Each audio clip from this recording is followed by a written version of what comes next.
Hello, my beautiful love of the world. It's me, Queen Nightmare, and it's 2 more days. Halloween's gonna be.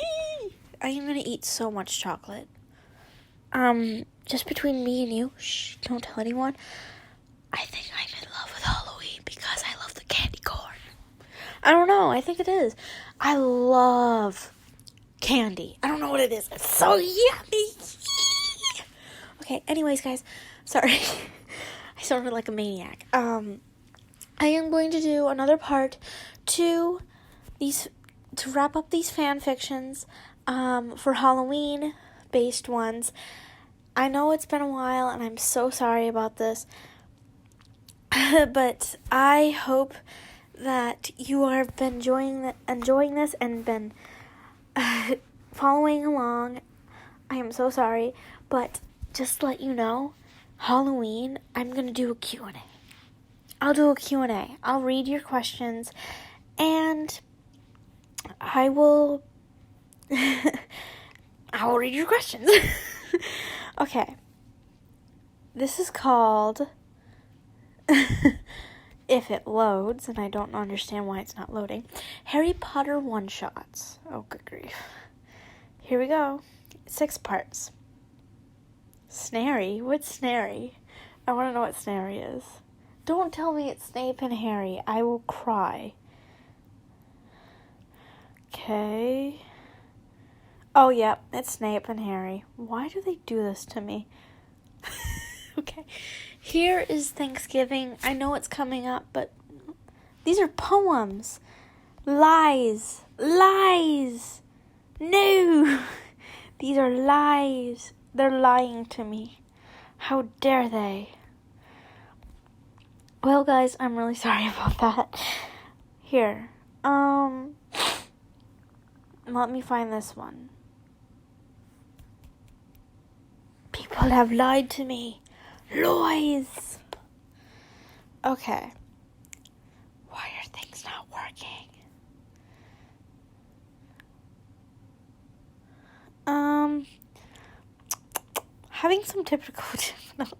Having some technical difficulties.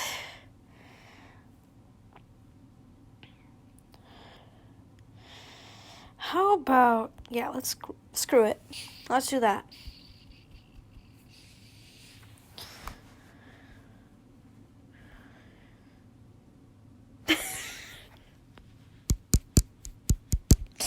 Why won't you work? Why don't you work? You're making me cry. Okay, now it worked. The author, I will take a picture of it, is Drarry, of course, with 2 E's. Summary. Here are some cute Drarry one-shots. Enjoy. I'm like, okay. Ready? Mistaken. Drarry sat on the seat next to Hermione. He scanned the room, and nothing really interested him until he locked eyes with Potter. His eyes were glimmering. They were emerald of color, and they astonished Draco until he realized that he'd been staring for a bit too long. A peachy color had emerged from the blonde's cheeks, and decided to look somewhere that couldn't distract him from the stunning face of Harry, which was practically just looking over at Hermione. He started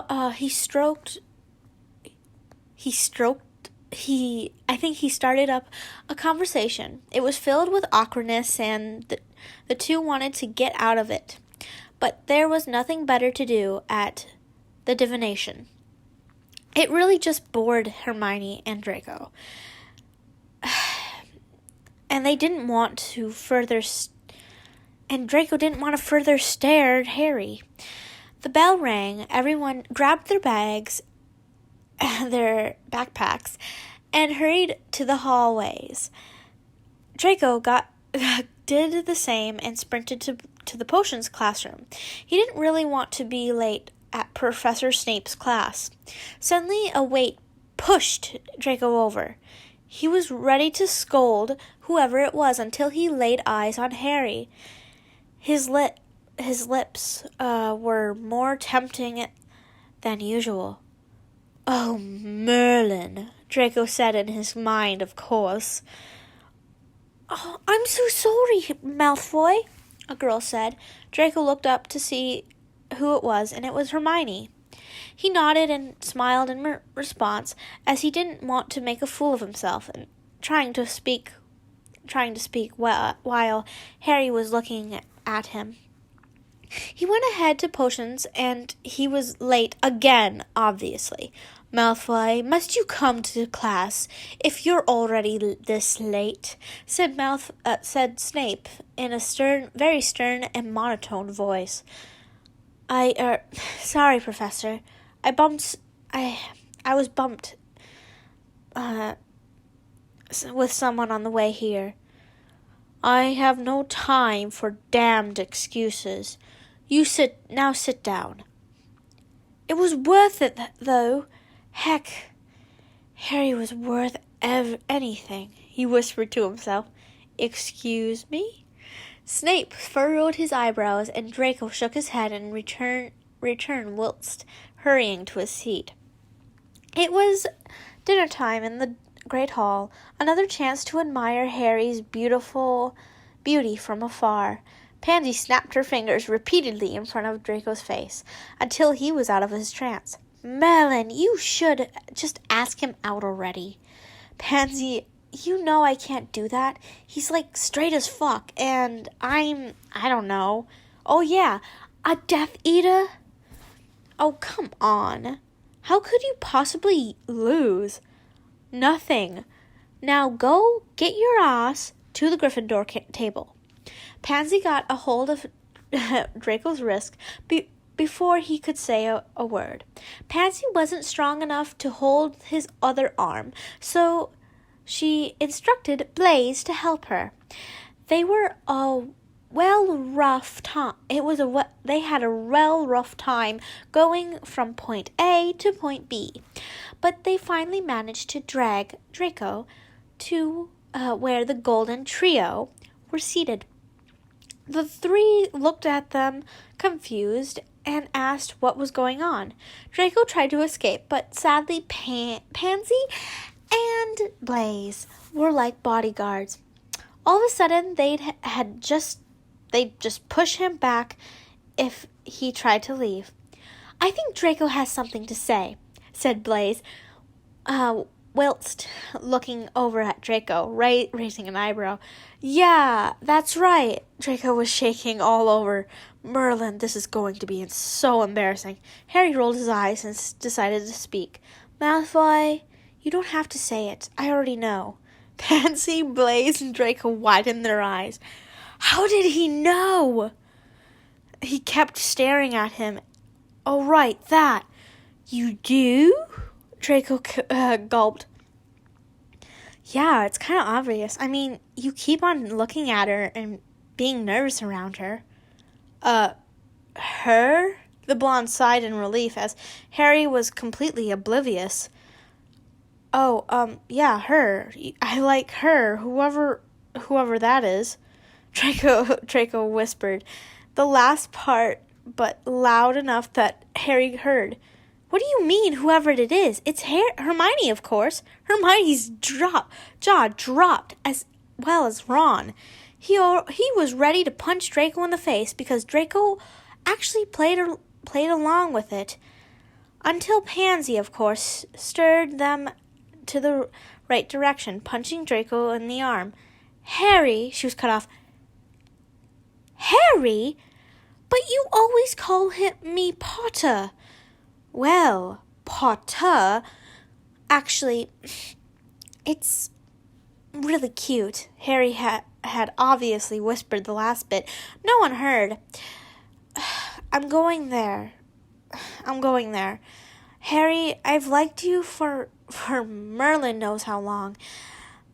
You're so kind, humble, selfless, and damn gorgeous. I know I'm a Death Eater, but I promise that I'm not like them. And with that, would you like to, he was cut off once again, but this time with a pair of soft, gentle lips. Draco widened his eyes but melted into the kiss soon after. His hands were on Harry's waist and pulled him a bit closer, whilst Harry's hands roamed around Draco's soft, fluffy hair. They soon pulled apart and smiled at each other. Their friends had just awed at how adorable they looked. "Yes, I would like to go on a date with you, Ferret." Draco's smile had faded at the name Harry just called him. "What? No, you can't call me that." Harry giggled and replied, "Yes, I can, because I just did." Draco growled, crossed his arms together, causing Harry to giggle even more. Draco was so adorable when he's upset. Harry pulled Draco in for a hug, their foreheads touching. "Just kidding. I'll call you Dragon, 'cause it's cute just like you." Draco blushed and pulled Harry in for another kiss. Aw, that's so adorable. Harry breathed. Okay, dance. Harry breathed heavily before saying a word. He was sat on his bed next to Ginny, who was on the seat opposite of him, waiting for Harry to speak. An awkward silence swam through the air for about a minute, until Harry decided just to do it. "I'm gay." A large sigh came out of the boy's mouth. He finally said it out loud and accepted it. "What? All this time you liked another boy, not another girl?" "Yeah," he quietly muttered. "Who is it? Is it my brother? Isn't it?" "No." "What? No, never. He's just a best friend. That's it." "It's, Malfoy." Ginny's eyes grew wide and looked over to Harry, who was already crying. She couldn't bear to scream at him for liking Malfoy instead. She pulled Harry in for a hug and muttered a few comforting words. Minutes have passed, and they now pulled away from the hug, Harry wiping Harry's tears. "Hey, it's okay, Harry. It's okay." Harry gave a weak smile to Ginny, and she smiled back. "You want to go to the U-Ball with me?" Ginny yelled and nodded. I was reading the top sentence. I am so sorry. Ginny nodded and hugged Harry once again. He shouldn't feel this way just because he was different. He shouldn't be constricted just because he just like other guys. He isn't like other guys. Harry stood by Ron and Hermione whilst waiting for his date. He finally saw Ginny and accompanied her on the stairs. "My lady," he said, arching his arm so Ginny could lock arms around him. They both giggled and strutted in the most exaggerated way possible. They couldn't be serious at all with the fact that Harry was gay. They went over to their friends, and Ginny excused herself to get some drinks. "So, how's the whole gay thing going on for you?" Ron, who was obviously too awkward for the topic. Hermione slapped his arm and whispered, "That's not how you converse with gay people." Harry overheard them and laughed. "That's okay, Hermione. The whole gay thing is working quite well. Though I haven't met the man of my dreams." They all chuckled until someone cleared their throat. It was Ginny. "Harry, come over here for a second." He nodded and walked over to her. "What's up?" She had a grin on her mouth, and Harry tilted his head in confusion. She grabbed an arm from behind her and pulled it so that the person was in front of them. Harry widened his eyes, and he could feel his cheeks burning hot. "Hey." Draco said in a... Okay, wait. Let me redo that. Hey, Draco said in a very seductive voice. Harry winced and Ginny just walked away slowly with a smirk on her face. He looked at her with, "I'm going to kill you, I swear." His eyes, but she just giggled. He breathed heavily and locked eyes with Draco. The blonde inched closer and closer, each second to the other boy, until they were close enough to feel each other's breath. Harry got a glimpse of the other students surrounding them, looking at them with disgust. He grew very anxious. Excuse me, I need to use the bathroom." He sprinted out of the hall and into the hallway, trying to find the nearest bathroom. Why must this school be so confusing and huge? He finally found it and rushed inside, looking for a reflection on the mirrors. Damn it! I should not have told Ginny that. He washed his face and looked at the mirror, seeing Draco at the big background. He had glassy eyes, and Harry knew he was about to cry. I'm gonna leave. I'm sorry, I didn't want you here. You didn't want me here. Draco managed to choke out before bolting out the door. Shit! Harry whispered to himself and chased Draco. He eyed Draco and called for him over and over and over again, but Draco didn't stop. Harry pushed himself faster to catch up to Draco. He finally had the chance to grab the blonde's arm. Before he could go up the stairs, he looked at his beautiful silver eyes and pulled him into a passionate kiss. They both melted into it and forgot that they were there for the whole school to see. Not that they cared. The two slowly pulled away, their cheeks flushed with pink and a huge smile. You look like an idiot, Dray. Shut up, Potter. They shared a laugh and pulled in for a kiss once again. This time the crowd was full of support and clapped their hands towards the two. Their friends had smiles and awes for the two who'd finally found each other at last. "Wanna have this dance?" Draco reached his hand for Harry to take. "Yes, I would enjoy that." He got a hold of Draco's hand, and they danced the night away.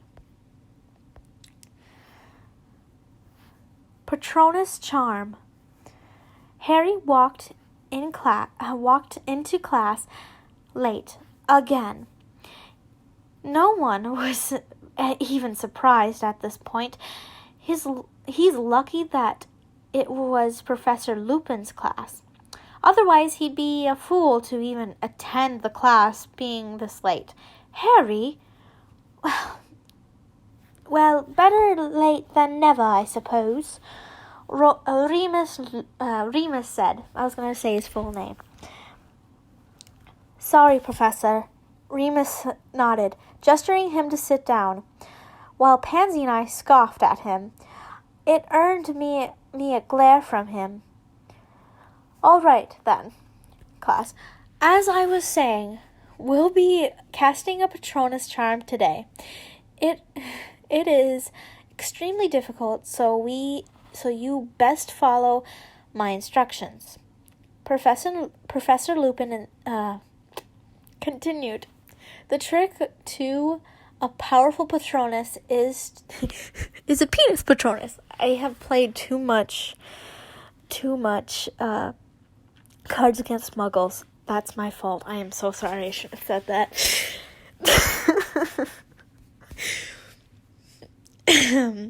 Is to go deep into your soul and focus on the happiest memory you have. Remus now asked us to perform the charm, which was oddly quite difficult. I glanced over at Pansy, and she wasn't able to cast it either. I thought about my family, because I suppose family is the only thing that would make you happy, right? At this point, I hadn't I still hadn't casted it, while others were starting to succeed. I growled at Potter casting it, making it seem so easy. That filthy saint, Potter. Always here to succeed and save the day, thinking that he is a powerful wizard. He'd always be so happy, laughing with the mudblood and weasel, flying his broom like the god he thinks he is, doing all those spins and twerks. See, I don't need friends. I have myself. That is so sad. Oh my gosh. Okay. Tricks, not twerks. If he could twerk. Ooh, get it, girl. And don't even get me started on his glares and grins when he sees me across the room. Pure hatred in his ugly eyes. That is, I thought. I then realized that I already casted the spell perfectly. Pansy, I think I've got it, I said. Well, how'd you do that? Wondering how I actually did it. You've got, to think of something that makes you really angry. Oh, yeah? Then who do you think of? She started backing away slowly with a smirk painted across her face, and I look at her confused. What are you playing at, Pansy? She shrugged and repeated her question, growing even further away from me with an even bigger smirk on her face. Well, I thought of that get Potter, duh. I practically shouted because Pansy had already gotten miles away. Apparently, it was loud enough for that the whole class looked at me with wide eyes. I peered up at Pansy and glared at that smirk she had. I now realized that I said and immediately covered my mouth. I searched the room for Potter and saw him flushed with red. You prick, Pansy! I'm going to kill you for that! I screamed at her while she ran towards Potter. Don't you dare, Pans! I spat. She disregarded what I said to her and continued to ask the same question to Harry. Before I could get to them, he already answered the question, and I was not ready to get embarrassed by Harry saying something at someone else. Malfoy. I thought of Malfoy. Dumbfounded, I look at Harry with wide eyes, but smile when I saw him smirking. Both of us were completely red and just stood there like idiots until he grabbed my waist and pulled me in for a kiss. I felt sparks and butterflies all around me. I guess this is the happiest I've ever been after all. We pulled away, still holding each other, but interrupted by Pansy. You're welcome, Draco, she winked at the both of us. And we just laughed quietly, enjoying the presence of one another. I screwed that up so bad. I'm so sorry. Go away. Go away. Go away, please. There's ads.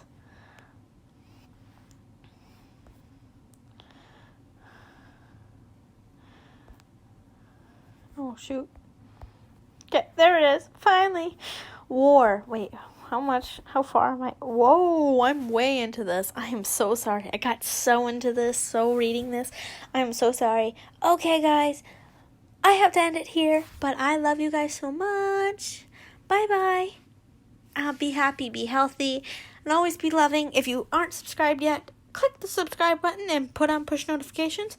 Let me know what your favorite Halloween candy is.